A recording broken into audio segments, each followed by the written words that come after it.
GR86 performance. What are we doing at the door hinge?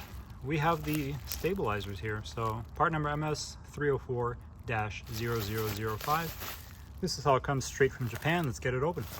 So what you get is two of the clips. You're going to receive two of these reinforcing hinge, which has the nylon strikers here. That way when it clamps onto it, it's not going to do any damage. It's actually going to hold it quite a bit better than these factory ones will. You get 4 new extended bolts. These are a tad bit longer. And you get 4 of these wings as well. So sadly, there's no instructions to anything. And some of the other GR parts, they come with Japanese instructions. This comes with nothing. I assume these are universal. It doesn't matter, you know, which side you put it on. They obviously have their orientation, but the only way to get this going is we need to pop these plastic tabs out that cover the screws. But before we do that, we need to pull this one off. So if you have a Phillips screwdriver, you might be tempted to use it here. This is not a Phillips 1 or a Phillips 2. This is going to be a Phillips 3, a PH3 or Phillips 3 head. That's the only one that fits in there properly. If you use a smaller one, you run a very high risk of stripping these out and destroying all of this, so do not do that. Get a Phillips 3 and get an adapter for it. And the simplest attempt is to try to unscrew it, but that is likely not going to work in most cases. Since my vehicle is literally brand new, it does work. But if it doesn't work, you'll need to get one of these tools. If your bolts are stuck, you get one of these and it adapts to it. And as you can see, there's a bit of a movement here. You basically would put it on, you turn it to counterclockwise to where it stops, and then you would hit it with a hammer. And each time you hit it, it would turn it about 1/16 or 1/32 of an inch on this end. I mean, 1/32 of a rotation.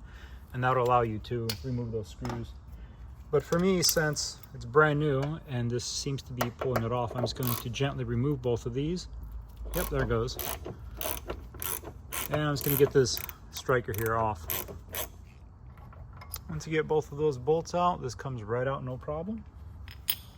It's going to be quite difficult pulling these out because there is a lot of blue Loctite here keeping all of this on. So the way this works is this is actually on a spring.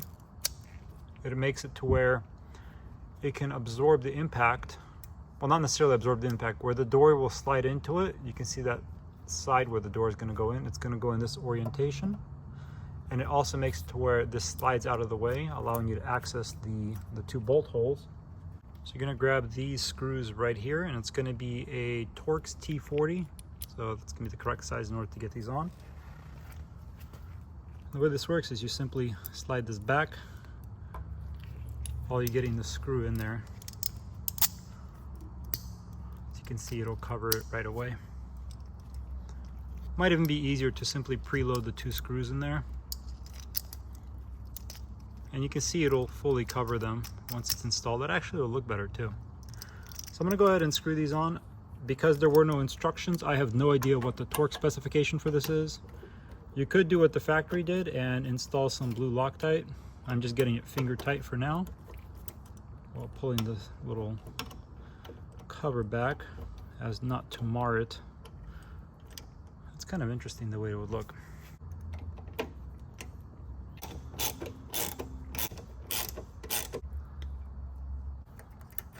So we got that portion installed. The next bit to install is actually going to be this little catch here. It's going to go on that way. So you want to remove these 2 screws so we can install this. And these little slide plates, 2 of them are going to click, one on each side. It's going to cover that as well. Which one goes where, I don't know yet, but I'm sure I can figure it out here in just a moment. So to remove these, it's a lot smaller. It's going to be a T30. Just pop these 2 screws out. Not that difficult. And luckily we don't need to remove the 3rd one, so the door lock should stay in place no problem.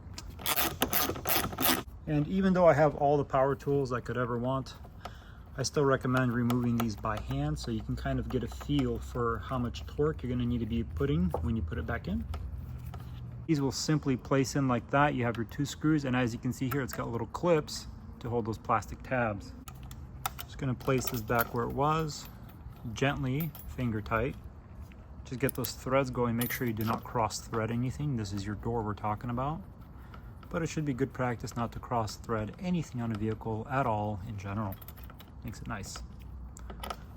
Now as you're getting near the bottom, you kind of want to wiggle the plate just a little bit, because it is like, it's got a cone on the actual stamped steel here, as does the door, so it should settle into one spot. I always like to give it a light wiggle as I put it on. Help center it a bit better. Now I do not have the torque spec for these bolts. I'm sure I could find it, but I'm gonna go based off of experience, how much torque pressure I need here. If I was you and you're a little worried, do a little bit less, but use Loctite, that way they don't back out. Now comes the fun part of these clips. As you can see here, it's got two little receivers on that end. Those little receiver pins actually slide in like this.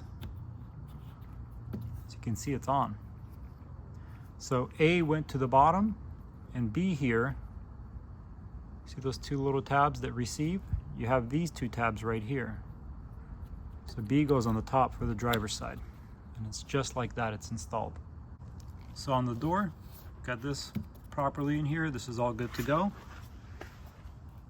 And on the body, we have our little catch here, everything's set.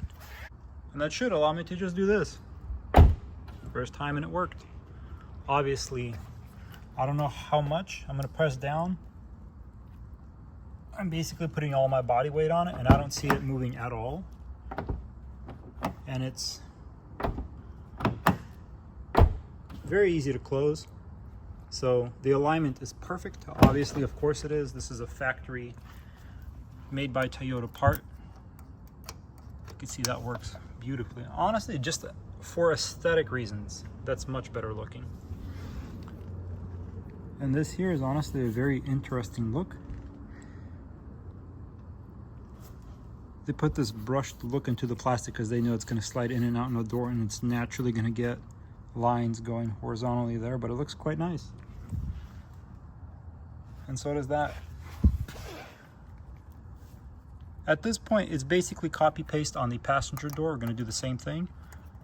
And yeah, that's how you install the door reinforcement. I'm not sure exactly what this part is. I'll write it down, but that's how these get installed. Very simple, very nice. Honestly beautiful. I like it. Hope you learned something today. Hope you enjoyed this video, and have a nice day.